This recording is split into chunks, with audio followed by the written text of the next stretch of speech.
Health news మీకోసం.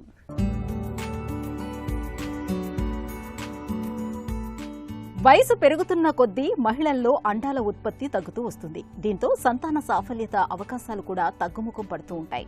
అయితే మగవాళ్లలో వయసుతో పాటు సంతాన సాఫల్యత విషయంలో ఎలాంటి మార్పులు వస్తాయి?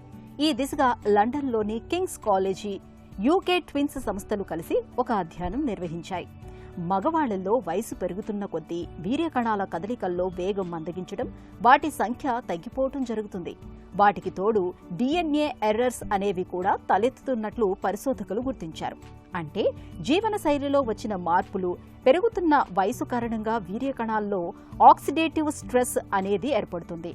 దీంతో కణ విభజన సమయంలో కణం నుంచి కణానికి DNA మ్యుటేషన్స్ జరిగినప్పుడు కొన్ని పొరపాట్లు జరుగుతూ ఉంటాయి. అలా పొరపాట్లన్నీ ఏకమైన అవే DNA ఎర్రర్స్ గా మారి చాలాసార్లు గర్భస్రావానికి దారితీయడం, పుట్టబోయే పిల్లల్లో ఎదుగుదల లోపాలు ఏర్పడడం, మరికొన్నిసార్లు ప్రాణాంతక క్యాన్సర్ల వంటివి రావడం కూడా జరగొచ్చని పరిశోధకులు పేర్కొంటున్నారు.